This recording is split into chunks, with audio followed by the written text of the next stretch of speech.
My guest is Dr. and Professor Richard Wolff. He is Professor Emeritus of Economics at the University of Massachusetts Amherst, where he taught economics from 1973 to 2008. He is currently a visiting professor in the graduate program in international affairs at the New School in New York City. His weekly show, Economic Update with Richard D. Wolff, is syndicated on over 70 radio stations nationwide. It's available for broadcast on Free Speech TV. And his latest book is called The Sickness is the System: When Capitalism Fails to Save Us from Pandemics or Itself. Richard Wolff, thank you so much for being with me. It's an honor to talk to you. Thank you, Marianne. It's a pleasure to be here. Thank you. I had mentioned to you before we came on that it must be a little bit amusing for you to find yourself this kind of economics professor pop icon at this point in your life. And I remember a time when, not that, it was a pretty elite thing to know who Richard Wolff was and what Richard Wolff was saying. But I think it's a sign of the times and a good sign of the times that so many people are listening to you. It's a good sign because of what you have to say. It's unfortunate in the sense that it bespeaks a lot of despair on the part of so many people. Millions and millions of Americans who recognize that the system is rigged in a way that puts them in a permanent, if not underclass, certainly economic shackles that keep them from being able to actualize their potential, both personally and economically, the way they might wish. And a lot of people are now asking questions, and they're looking to people such as yourself for answers. So where I want to begin is with American capitalism itself. We've been brought up to believe Americans a capitalist society, and a lot of people are recognizing now that American capitalism, certainly as it is now practiced, is not working for the majority of Americans. My first question to you is, do you believe that capitalism is so inherently flawed that it is not possible for it to be salvaged or transformed in such a way as to provide the basic necessities for the majority of people? Well, it's a wonderful question. It goes to the heart of the kinds of issues that are on people's mind. I wish I could give you the kind of polished answer that would come if this was honestly faced in our universities and debated and discussed, so that the general graduate of our colleges and universities would be able to engage the importance of the issue you raise.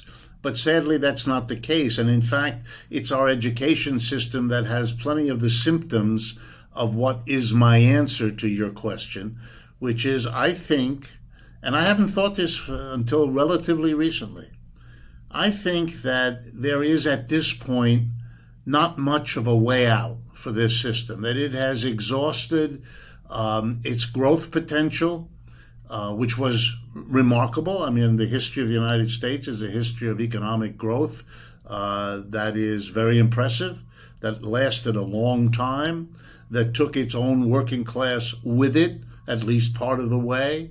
The 20th century was, in a way, the American century. We went from our legacy of being a small colony of a great empire to replacing that empire, the British one, with ourselves, and kind of reversing the role. Today, I don't mean to be disrespectful, but England is more our colony than vice versa, and that's a remarkable change. And I don't want to shortchange all of that. Along the way, we became a country to which millions of people came for a better life, which they were able to realize here. These are profound achievements, and I don't want in any way to be disrespectful toward them.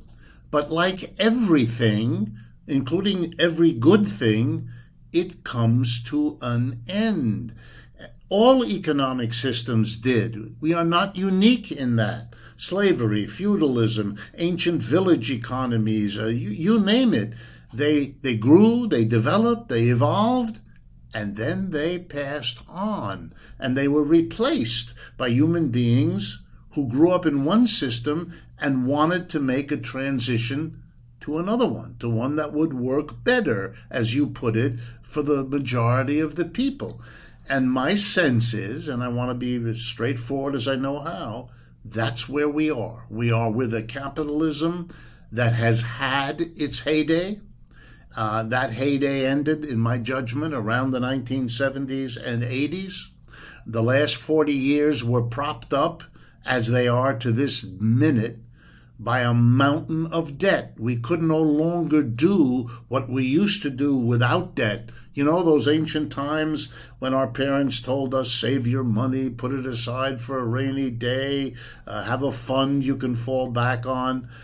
We don't have funds anymore. If you look at the statistics, the level of debt, debt for our homes, debt for our cars, debt for our daily expenses in the credit card, and the most grievous one for me, debt for our students.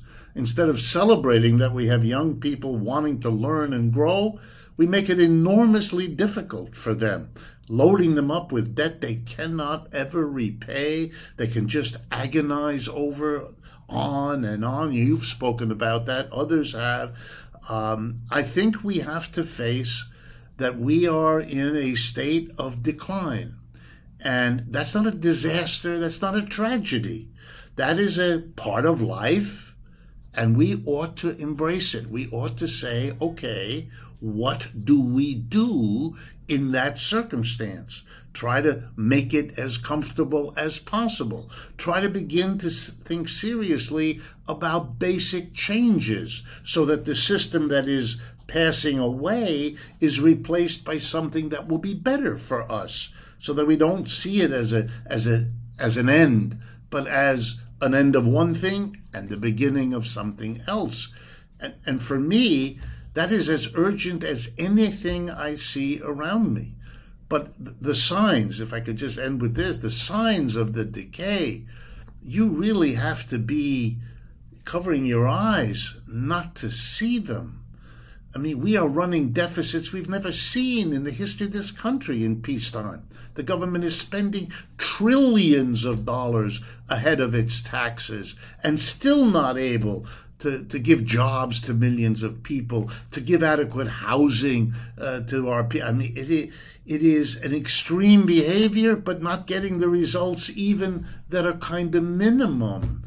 Over the last year, just to pick a random one, we were so unable to handle our automobile industry that used cars cost on average 31% more this year than they did last year, which means that even if you look at the child credit that was just passed, that started on the 15th of this month, it is going to be eaten up by the inflation of the people. In other words, it becomes people a mirage. Will never be able to get ahead. That's right. The president and all the people in Washington, we're going to lick child poverty. We're not at all. And you know, you can't keep promising people it's all going to get better, our best days ahead of us, and keep delivering the opposite, because what you do is you destroy their sense of where they are and who they are, and they become prey to scapegoating. You know, who's to blame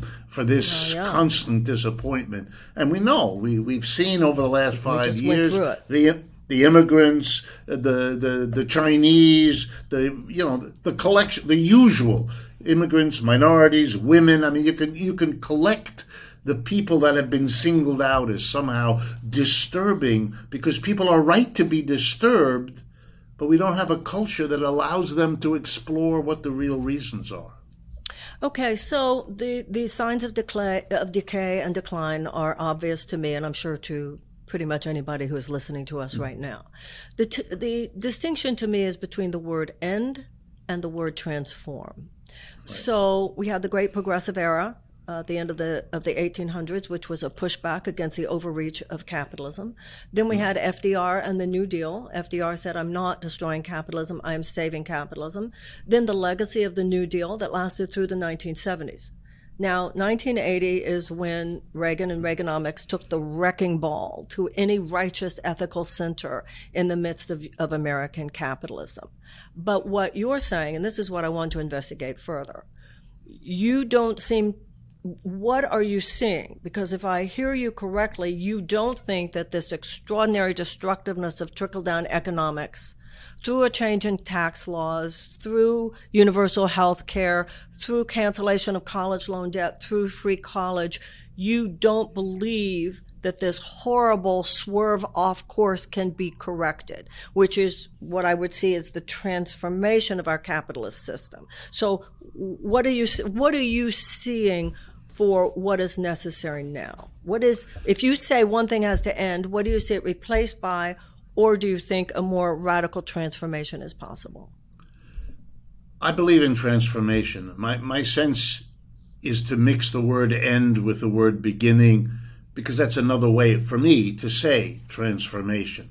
So I am in no way opposed to modern technology. I think there are many of the achievements of modern technology I want to hold on to. But I don't want to be blind to the disasters of modern technology. I want us to somehow conserve what is good for the human race and not hold on to what is destructive of the human race. But let me be very precise, if I can, with your question, to answer it this way. For me, there is a solution. There is a way to capture what was good, what was achieved by American capitalism, without being dragged down as it declines. And this has to do with me with a celebration of something that is very American, democracy.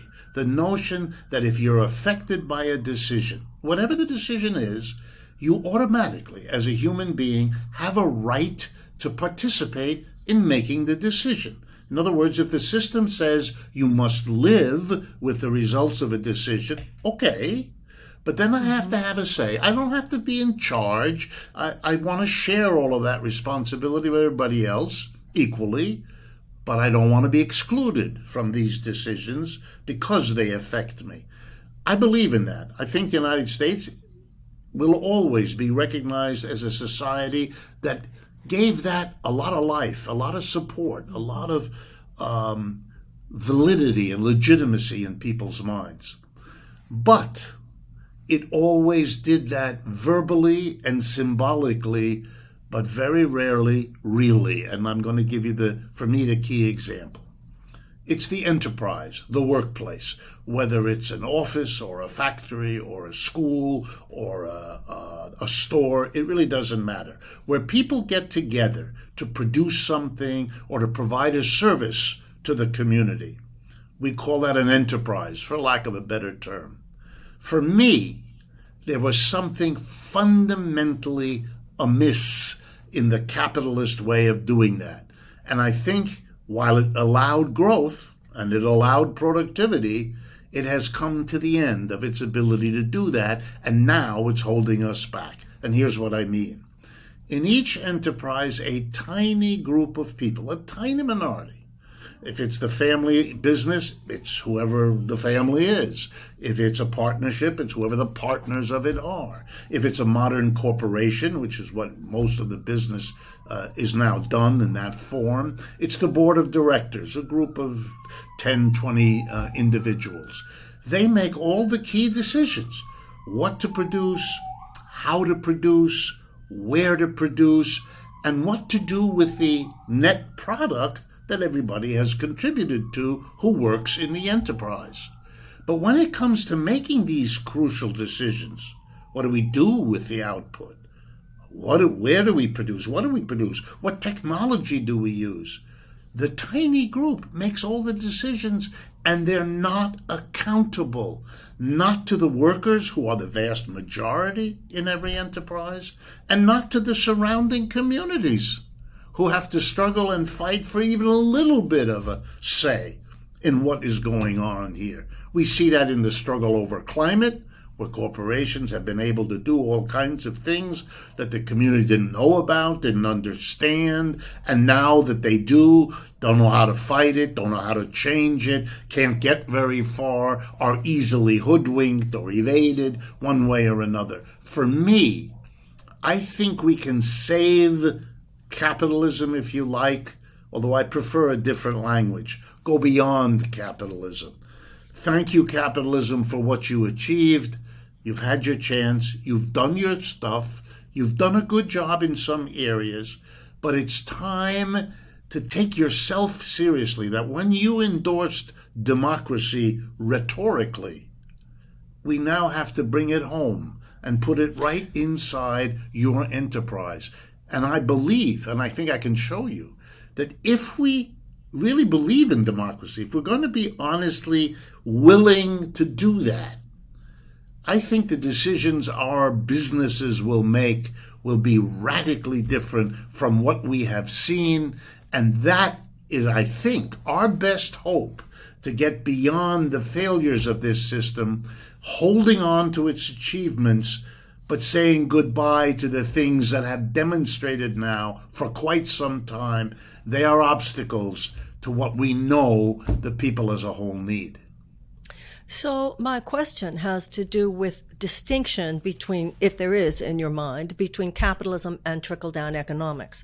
Because the paradigm that you just expressed has to do with a change that was significantly promulgated in the 1980s, where the basic only responsibility of the CEO and of the corporation was its fiduciary responsibility to its stockholders, as you said, at the expense of the community, at the expense of the workers, and so forth. Where we were in the 1970s, let's say, maybe we could have gone a different direction. My question to you is, do you see any country, take, let's say, Germany, where a certain number of the workers have to be on the board of directors. Do you see any of the models in European countries that represent the kind of transformation that you're talking about? Because some of them would not see this as I don't think the word necessarily matters, but I think it matters for our purposes, whether that's really the end of capitalism or the transformation. First of all, my first question, do you see any European countries or any countries in the world that are basically demonstrating the kind of change that you would like to see?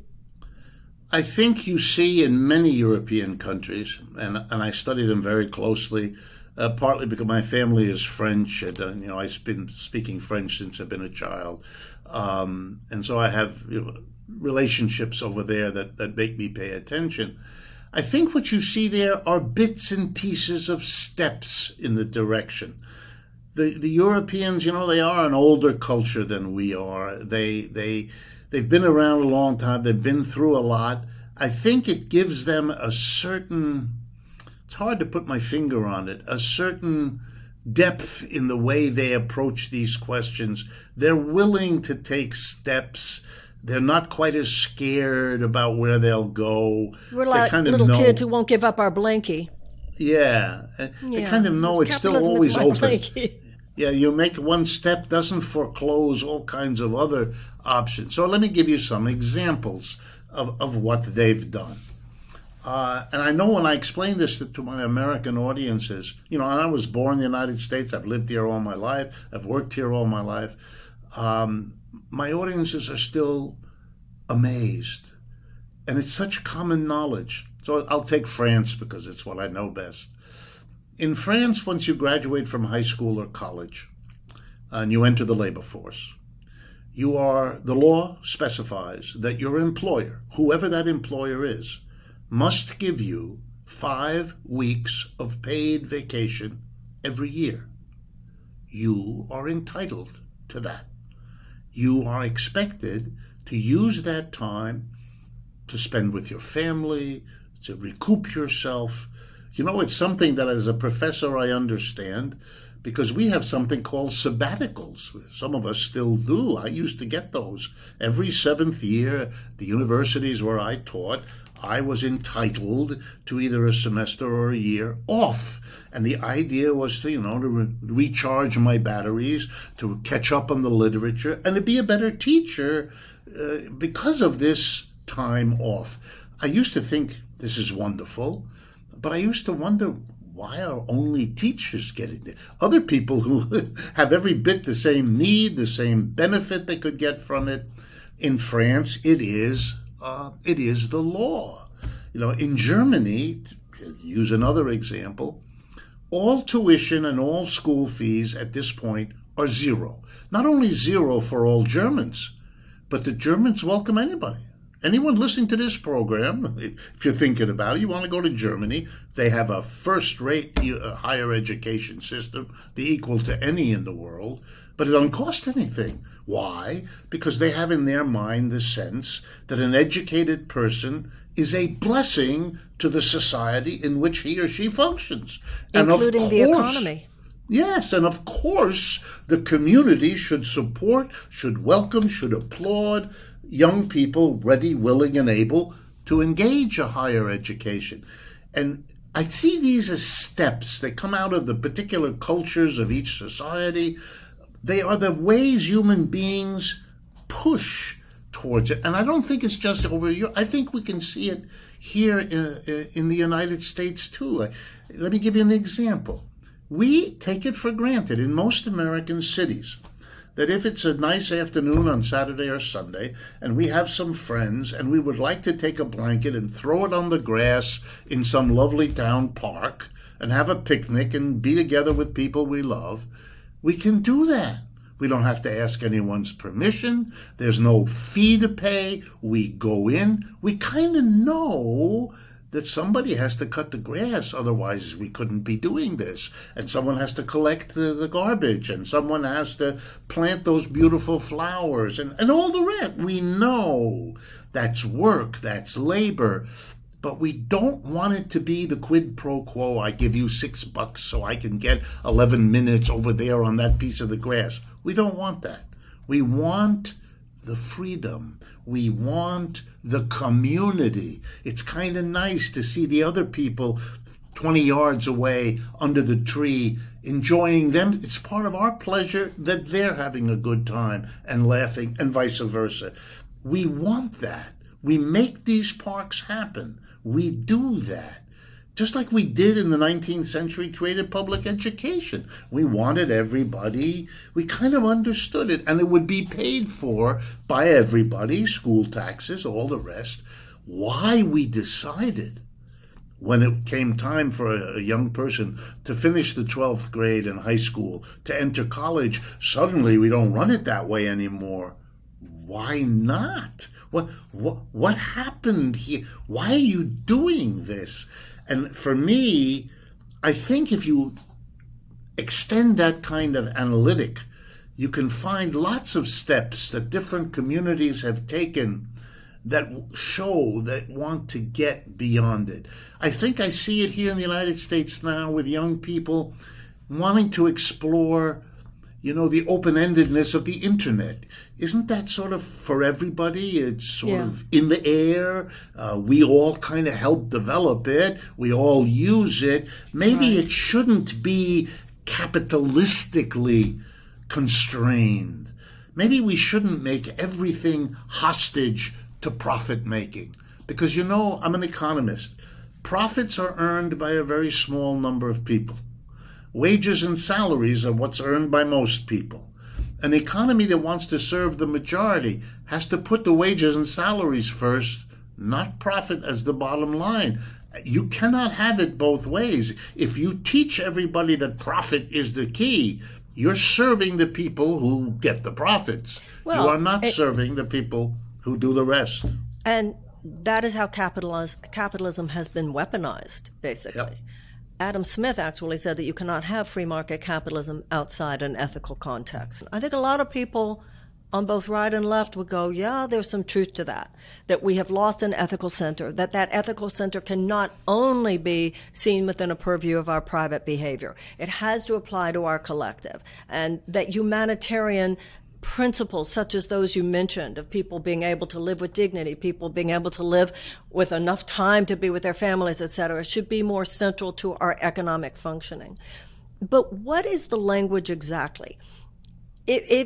How can we talk about this in a way? People hear capitalism and they hear socialism and they go nuts. How can we have this conversation about the kind of transformation that you mean? First of all, is it really like capitalism ends here and socialism ends there? Or is there not a more subtle gradient? I mean, what would when you were talking about France and when you were talking about Germany, wouldn't they still call themselves societies that have capitalist ventures? Yes, they would, but here's the big difference. In both France and Germany, huge political parties are socialist, and they have been that way for many, many decades. Americans often, they blanch when I explain that to them. And not only do they have big socialist parties, but those big socialist parties have been in the government, and they're in the government now. I mean, let me give you a simple example.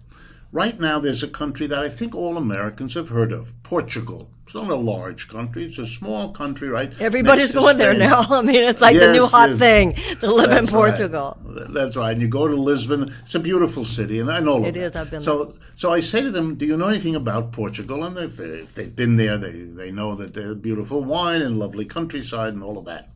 And I said, do you know anything about the government? Well, no, Americans don't really pay attention. So I said to them, let me tell you about the government. It was elected back in 2016. It was re-elected last year. Very popular. It's a coalition of 3 political parties.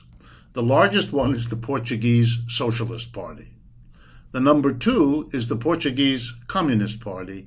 And the number 3 is the Portuguese Green Party. In other words, it's a coalition of socialists, communists, and green. For most Americans growing up in this country, they look at me as if either I'm crazy and have made things up, and I assure you I have not, or else they don't know what to do with a sense. What does this mean? And by the way, those parties have been in governments before. The world doesn't end when you elect a socialist or a communist or a green. It's common practice. There are many parts of Europe, cities where communists are on the mayor or socialists are this or that. Let me put it another way. When a French family is large and it gathers itself together for a picnic or a reunion, Uncle Pierre and Aunt Louise don't speak to each other because one of them is a socialist and one of them is on the right wing, and the family has to navigate the complexities. But you also can't demonize because everybody loves Aunt Louise's cupcakes, and yeah, they don't like her politics, but they sure love her cupcakes, and she's a sweet woman, and she helps others in the family when they're sick. And the complexity of human life, you cannot do the demonization that comes so quickly to the United States, to its people. So for me, I think the way out is to use simple, direct, clear language. Forget all the labels. I mean, if they push you, sure. But mostly talk about, here's how we do it. Here's how we could do it. When, for example, I explain that we got rid of kings years ago, centuries ago, and we said we could govern ourselves by a parliament, which means when we get together to talk, parler in French, parlement, it's where you talk. And we get together, we talk, and we argue, we debate, and we vote. Is it messy? Yeah. Does it make mistakes? For sure. But we prefer this. We feel part of the community.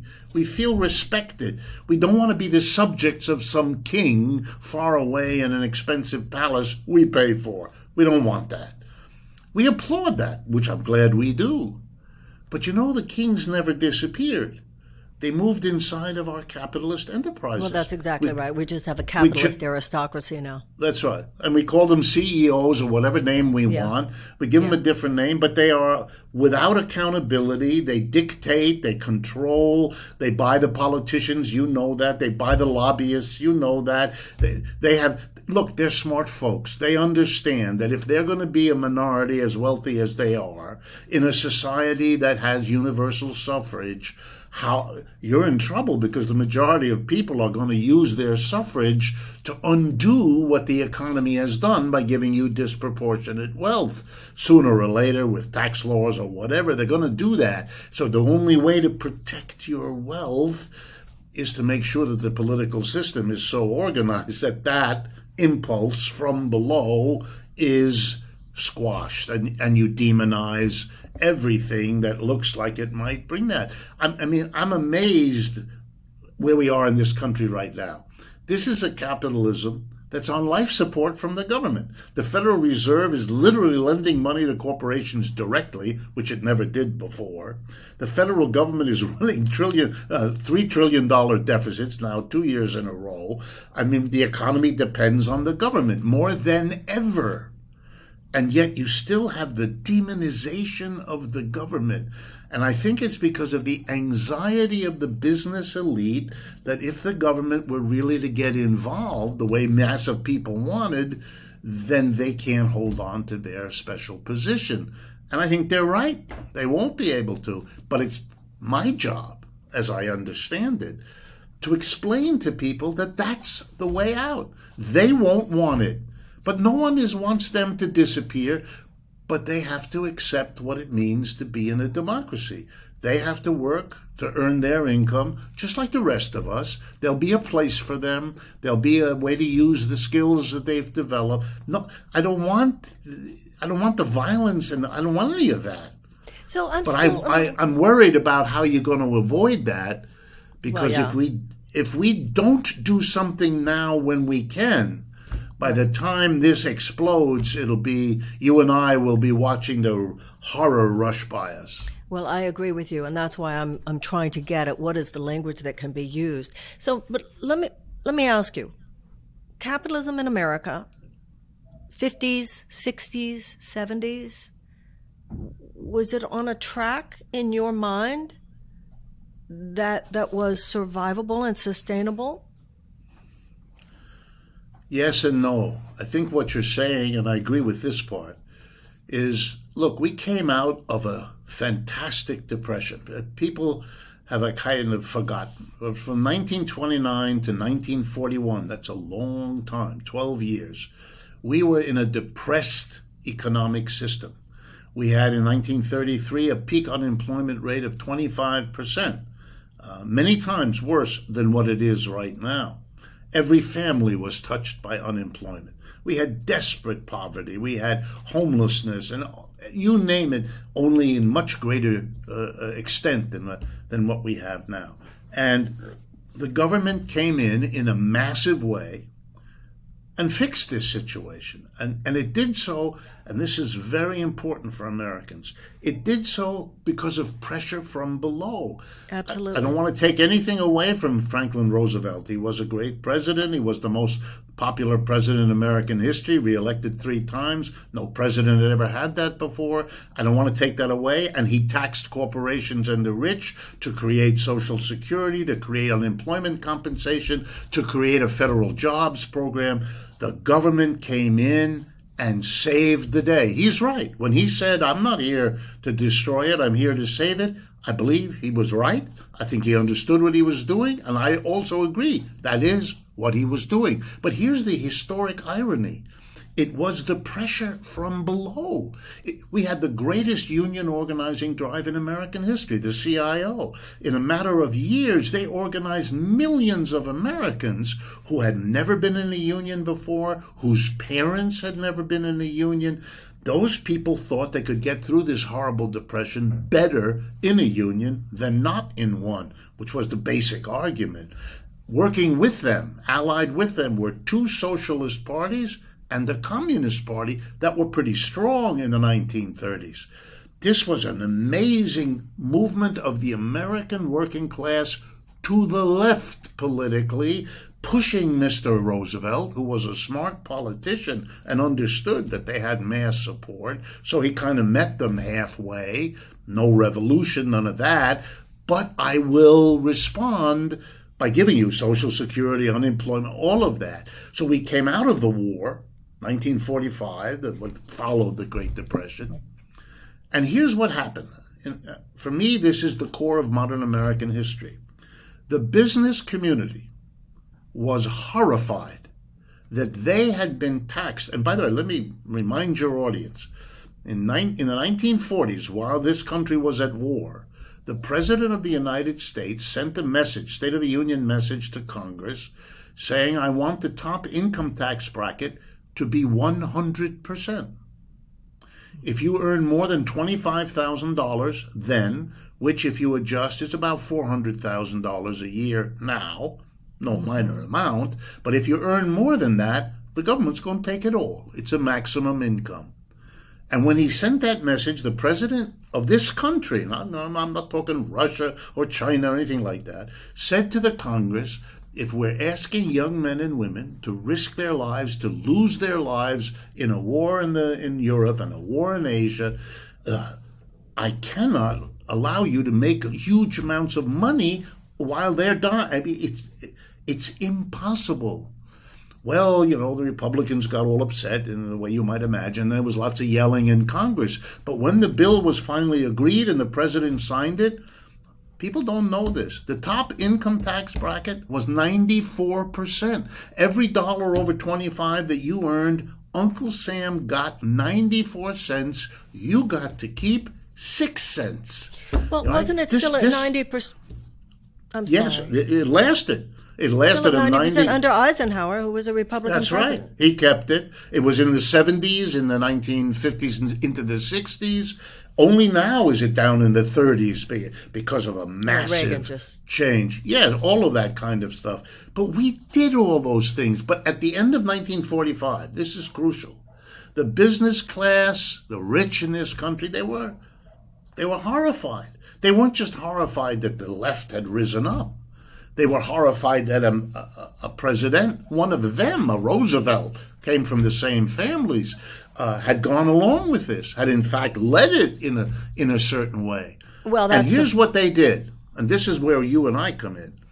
They went to work, and I've got to take my hat off. They were very successful. They went to work and said, this has got to be undone, this New Deal, all of this stuff.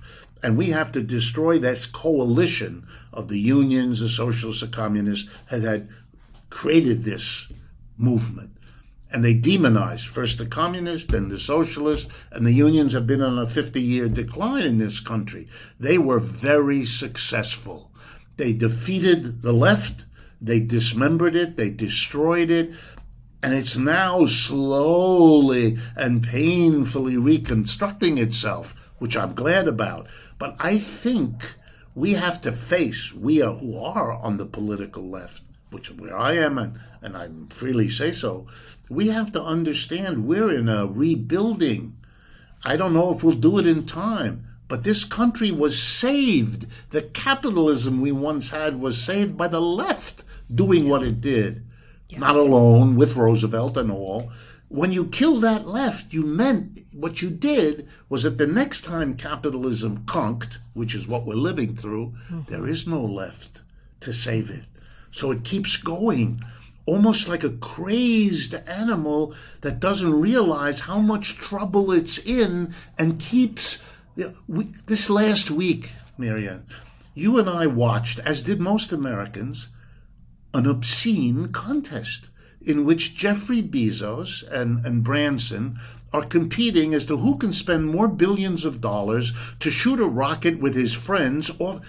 You can't keep doing this without expecting, especially in a country like ours, that in the 20th century celebrated its big middle class. You can't eviscerate that and imagine it isn't going to blow your society apart. And Trump and white supremacy and people who don't want to get vaccinated, these are understandable, desperate activities of people who are distraught.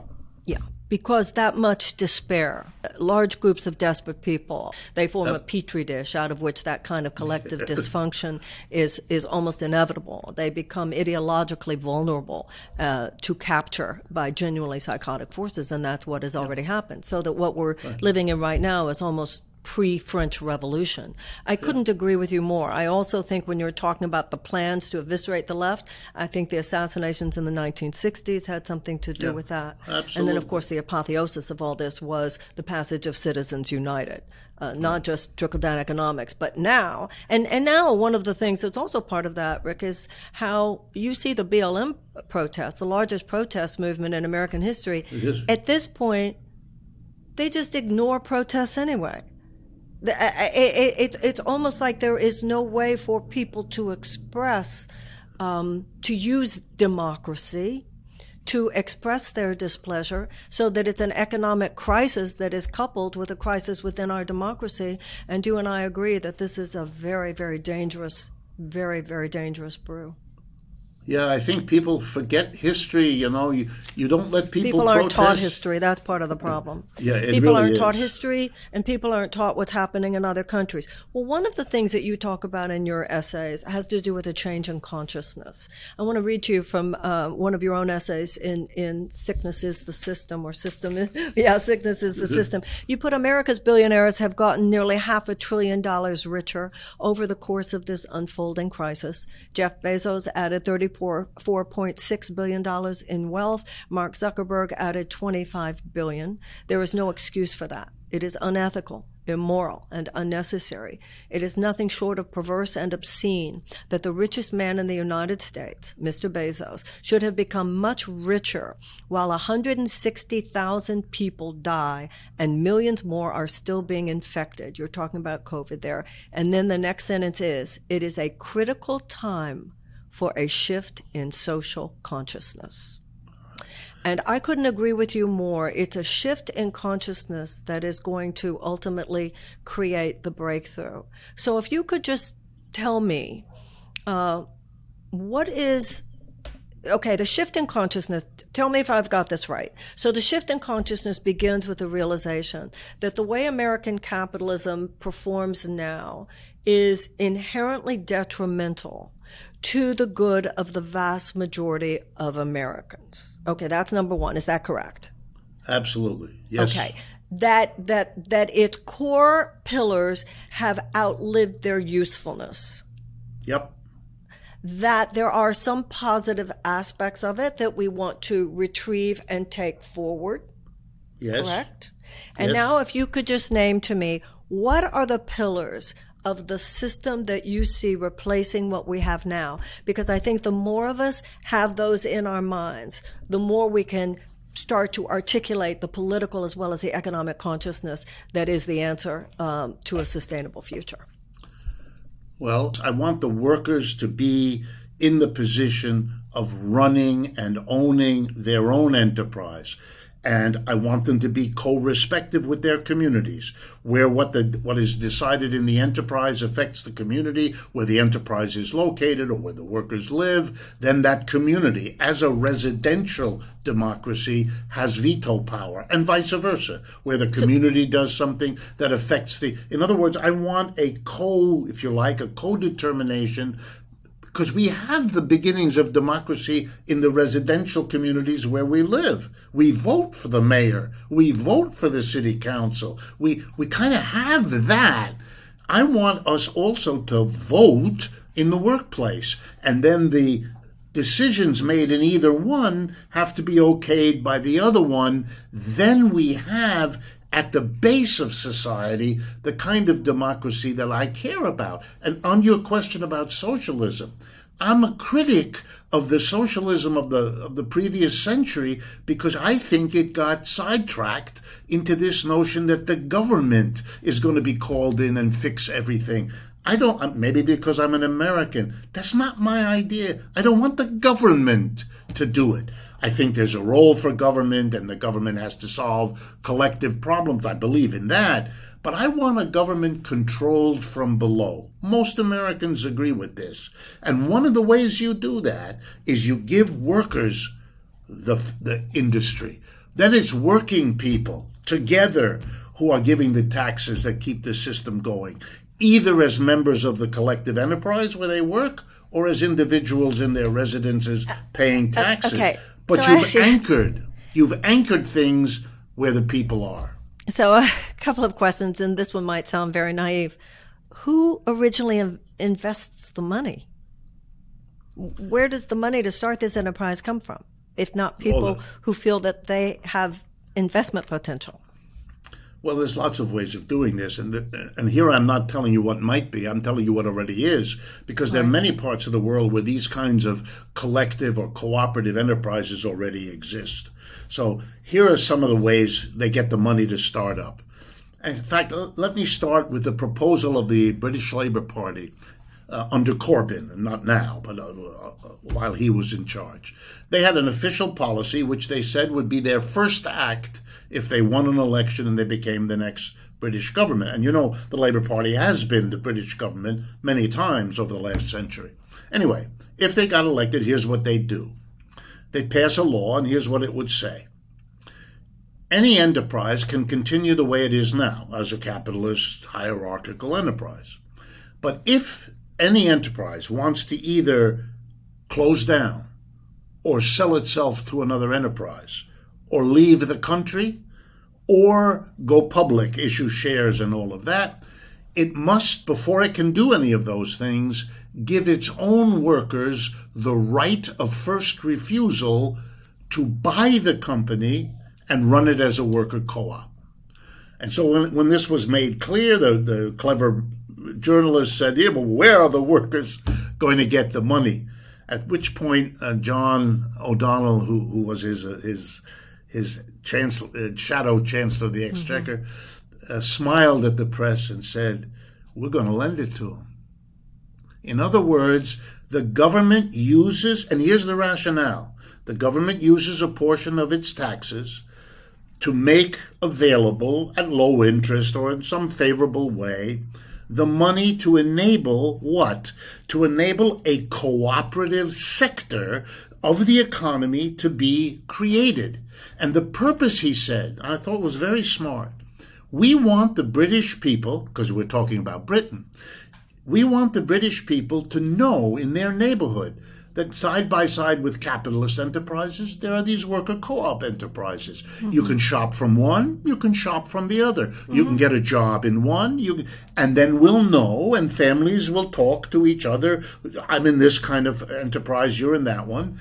And over time, then, we put it to a vote and let the people decide what kind, that this should be a democratic decision. It should never have been otherwise. And we're going to do this as our way of preparing the ground for an open debate and a decision democratically made, one person, one vote, whether we want an economy that's 50-50, 90-10, or whatever, and that can be periodically reviewed and revisited. Here's another way. Let me give you another example, two other examples. In Germany, which has a bunch of co-ops, you know who supported it? The church. In this case, the Protestant churches. In many parts of Germany, the Protestant churches interpreted the Bible, their religious book, as implying that a cooperative enterprise was somehow more consistent in their interpretation with Christian theory or Christian religion. And so they provided money when people wanted to set these things up. They didn't attack other kinds, but this is what they did. And here's the last example. In 1985, a law was passed in the Italian parliament. It's called the Marcora Law. Marcora was the name of the Italian legislator who pushed it through. And here's what this law does. And by the way, it's still in the books. It was fought by the industry, the capitalists, but they weren't successful. It's still the law in Italy. If you become unemployed, you have two choices. You might call choice number one the kind of American idea. You declare you're unemployed, you prove that you are, and you go what they call on the dole. You get a check every week. That's sort of the way we do it here. But you have an option B. If you can get at least 9 other Italian unemployed workers to join with you, the government gives you this option. We will give you your full unemployment compensation that you're eligible for every week for a year or however you are. We'll give it to you as a lump sum right now, and we'll do the same for the other 9. On the following condition, you use it as startup capital for a worker co-op. That's one of the reasons Italy has more worker co-ops than most other European countries.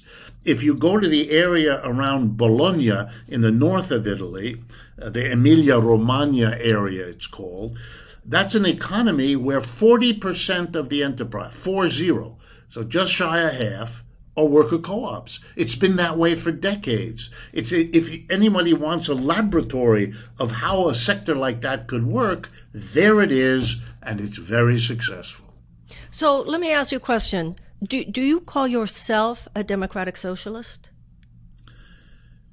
You know, like you, I think, I'm so upset by the horrific associations that go with a lot of these words that I shy away. Yeah. You know, if you push me, sure, I'm part of socialism.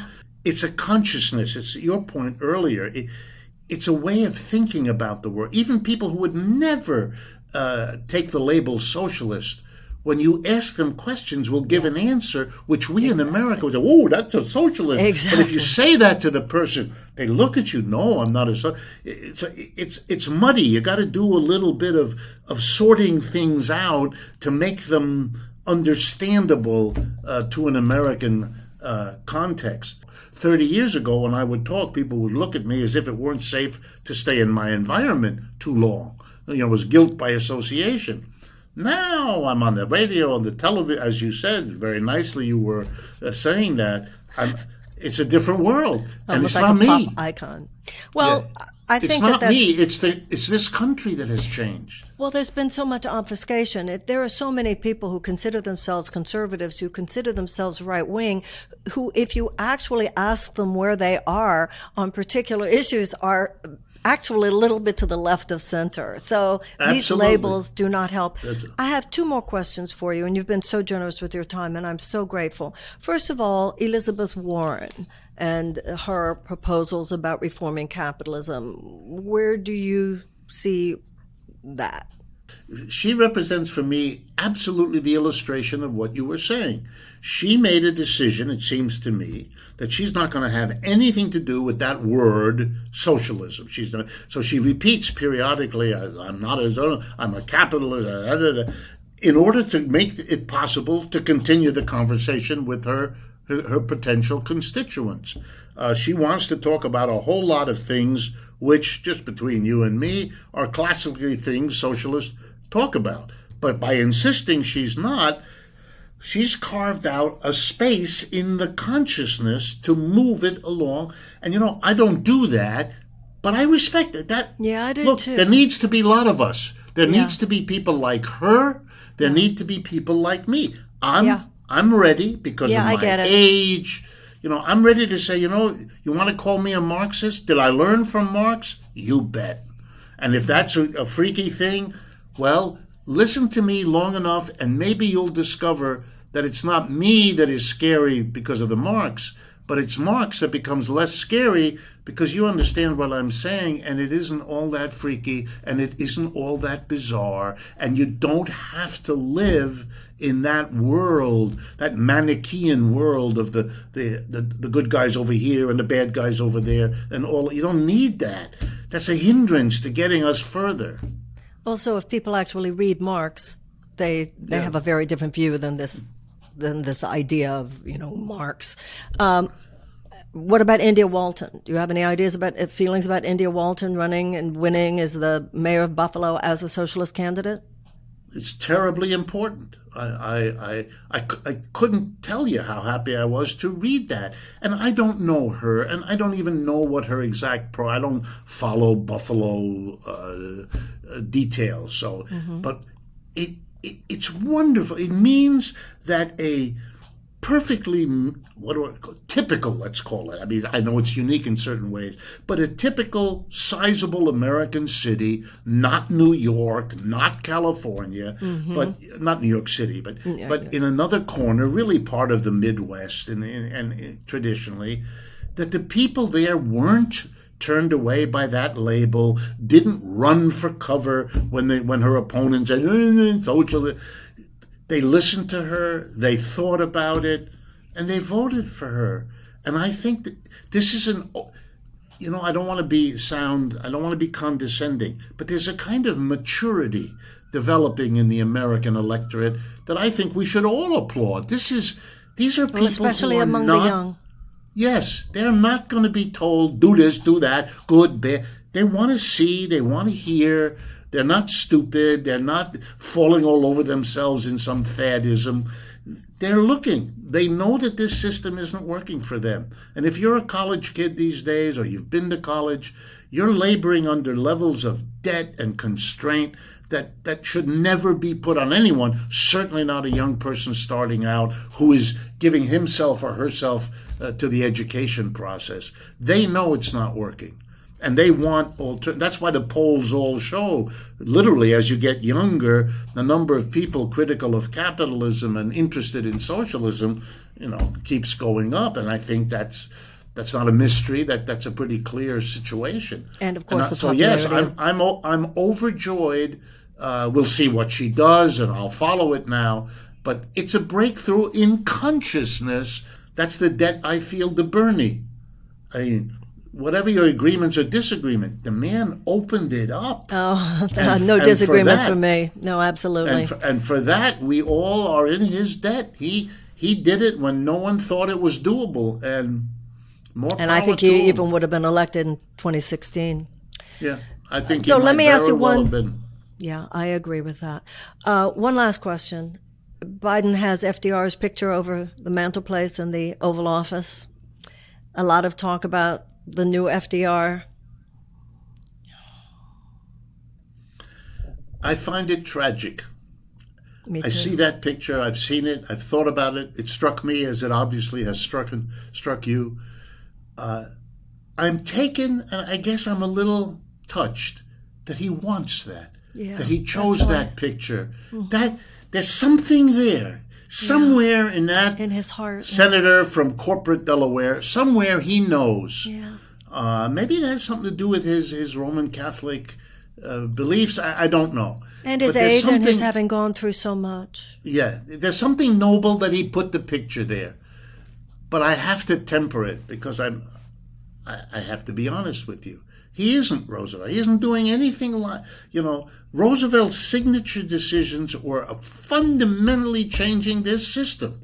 To say to the American workers, if you're 65 years of age or older, and you've given a lifetime of working in this community we call America, whether you're a mother at home raising children, whether you're a worker in a factory or someone in an office, you're entitled to a retirement. You're entitled to stop, to take it easy, to not put the stresses of work and so forth. And we're going to create a pension system for you. And we're going to do it, and we're going to do it in a reasonable way, and we're going to help you. And that's going to make you feel better about your future. It's going to enable you not to be a burden on your own children, which is the last thing you want. That's a powerful intervention. So was unemployment insurance. So was the first minimum wage. So was the federal jobs program that created those national parks in the West that we visit with great enjoyment to this day.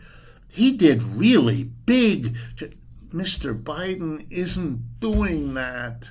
He isn't doing that. And Roosevelt had an ally, and Mr. Biden doesn't, but it's partly his own fault.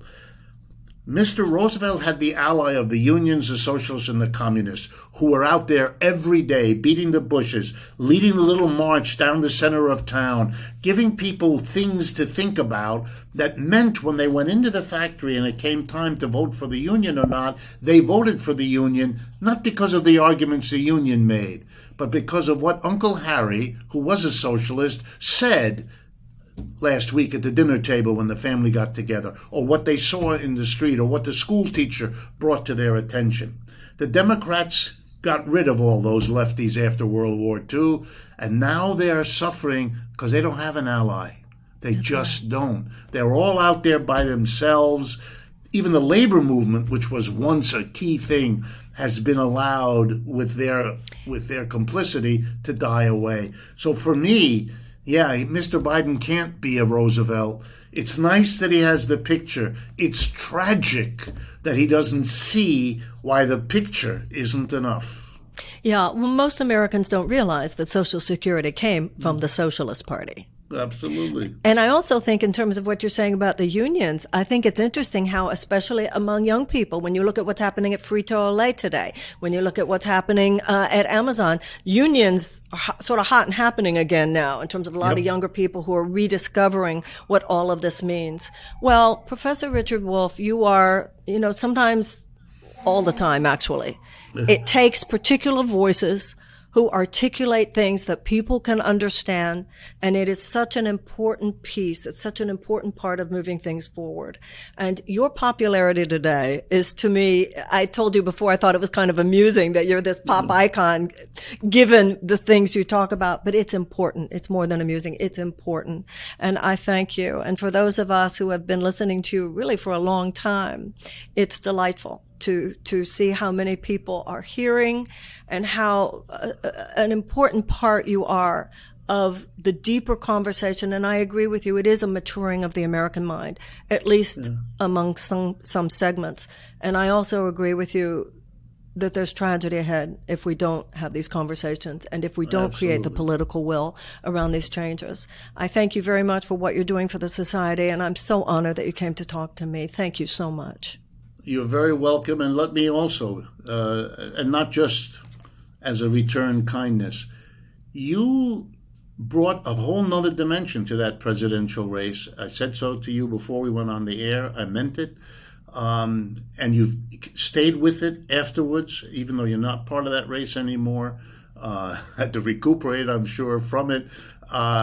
But you've kept your voice going, and that's what we need. None of us knows which of our voices touch which people in what way. The best thing we need is lots of voices, each in their own way, moving to be able to say, here's what's wrong. Every other breakthrough, whether we overcame slavery or monarchy or all the other things, it took people to say, we can do better than this. We can do better than this. There's no reason to look at capitalism with anything else. We can do better. Let's see how we might do it. Let's listen to the people thinking about it, and then we'll find a way forward, and we won't go down with the system, which would be the ultimate tragedy. So you do that. I feel that you and I are we do it differently, but we're partners in that larger project, and I'm grateful that you're there. I'm so grateful as well. All my very, very best to you. Thank you very, very much. You're very welcome.